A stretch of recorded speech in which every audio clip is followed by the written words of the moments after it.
The Avalanche next move has been revealed as we look ahead to the 2026 season, and with a specific amount of cap space left and a handful of unrestricted free agents currently on the team right now, the plan as to what the Colorado Avalanche will do with their roster, who they will sign, and who they will potentially trade is starting to come to fruition.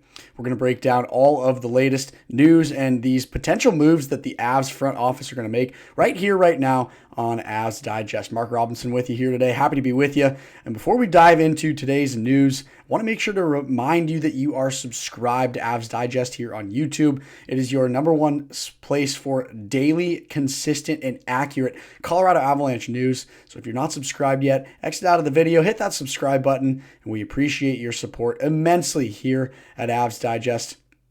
I love getting to break down all the latest news in the Colorado Avalanche world, getting to give you all of our thoughts and opinions on the Avs. So without further ado, let's dive into today's video and talk about this cap space conversation as well as some of these UFAs that the Avs are potentially going to either re-sign or trade away to other teams. So a quick look by the numbers after the conclusion of the playoffs for the Avs getting eliminated by the Stars. We're now kind of looking at where this roster's at, what cap space we have available, and what the potential moves are in the future for this Colorado Avalanche team as far as building the strongest roster to try to chase that fourth franchise Stanley Cup.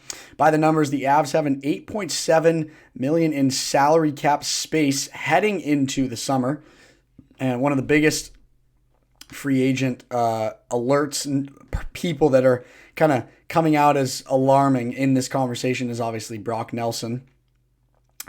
He had 6 goals, 13 points in 19 games with 4 assists in 17 playoff matches. And so Brock Nelson, obviously a UFA, he was a part of the big trade deal in which we sent a handful of picks and Callum Ritchie over to the New York Islanders in exchange for Brock Nelson, which was that second line center that we were hoping to get to kind of add some more depth to the roster heading into the 2025 Stanley Cup playoffs. But obviously, we were not able to get what we were hoping to get out of him, and the buzz and the conversation kind of around Brock Nelson is that he is not going to be in Colorado for very much longer. He's not going to sign here. He's not going to stick around with the Avs much longer. I think that there's rumors that he wants to go play in Minnesota. It's where he's from, where he wants to close out his career. He's obviously had a very long, successful career. Playing for the Islanders has been a pivotal piece to their success in recent years. But Brock Nelson, obviously one of the UFAs who we will potentially see going away from the Colorado Avalanche roster heading into the 2026 season. Now, another interesting conversation topic, and a few of these players that we want to look at as far as UFAs, players who we want to stick around and who we think are going to add to the depth as far as the Colorado Avalanche roster goes the most. The first one that comes to mind for me is Jonathan Drouin. He's a UFA at the end of this season, and he's a player where it could kind of go either way. He's almost kind of a wild card, you could say, as far as whether or not the Avs could keep him as much as he could continue to produce for this Colorado Avalanche team. Take a look at his regular season stats. 43 games played, 11 goals, 26 assists, 37 points, almost a point per game player, just 5-6 games shy of that kind of point per game mark. Took 56 shots this season, 35 giveaways, 15 takeaways, 4 plus minus. Obviously, the biggest thing that we're looking at here is his points on the season. 37 points in 11 goals and 26 apples, respectively.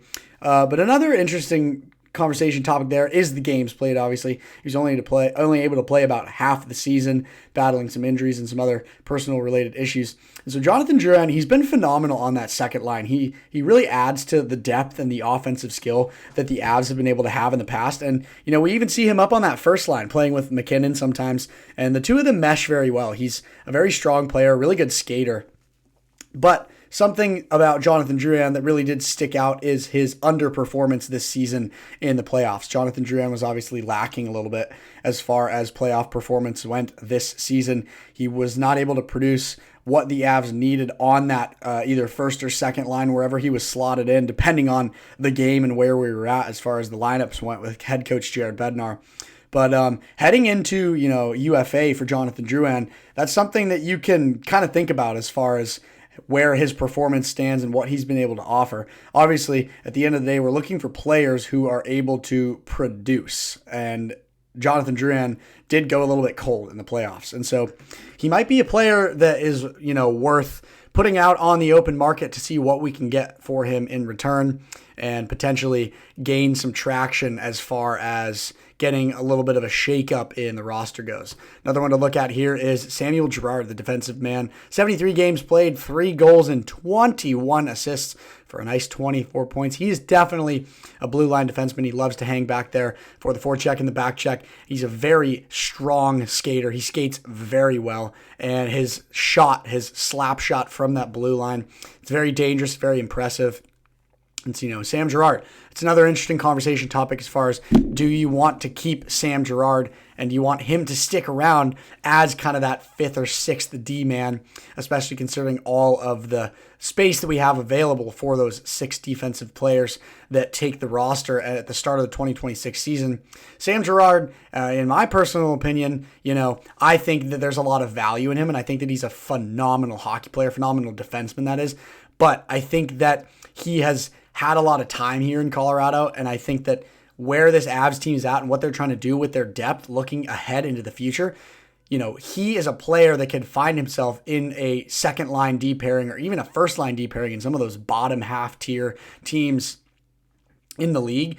And if you're able to trade him to one of those teams and get some haul in exchange for him, I think that could be a really strong move from the Colorado Avalanche. We take a look at Sam Malinsky as well, 76 games, 5 goals and 10 assists. Another really strong defenseman, really strong skater. He's a heavy player. He does really well on the forecheck for the Colorado Avalanche and just plays a huge pivotal role as far as defense goes. I think that this is a young, strong defenseman who's really starting to develop, and I think having him stick around and continue to develop as a defenseman would be a huge asset for this Colorado Avalanche team as they continue to develop and get deeper in the next few years to come.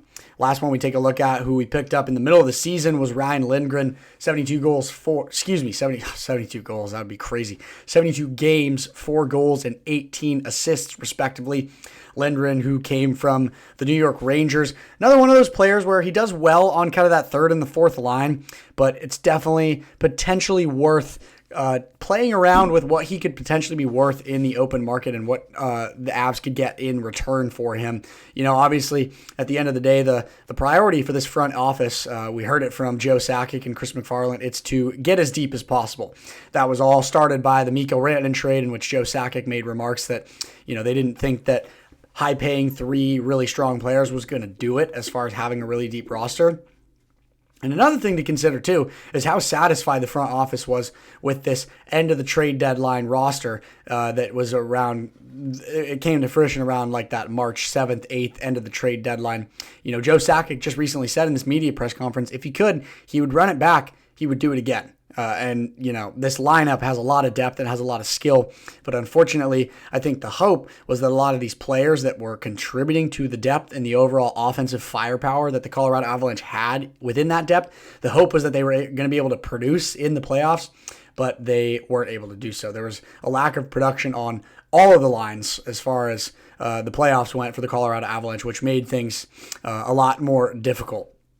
Some other ones that we didn't touch on, obviously Brock Nelson, we did talk briefly about him. He's most likely not returning. Yoel Kiviranta, Jimmy Vesey, Jonathan Drouin, who we spoke of as well as Ryan Lindgren, Eric Johnson, the longtime seasoned Avalanche veteran, likely to potentially retire, and then Sam Malinsky, the restricted free agents. And the Avalanche obviously are exploring trade options, trying to maybe find that second line center again, a limited free agent market. And, there's other players on other teams that are going to be available in the market once the playoffs end, who the Avs could potentially target.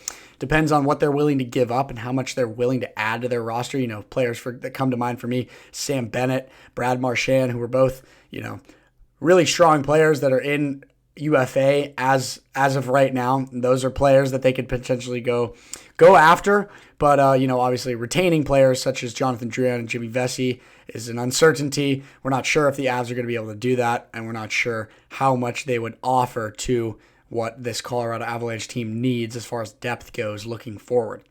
Obviously, as we've spoken about, the Avalanche are likely to pursue some trades to address these center deficiencies while potentially re-signing some lower cost options.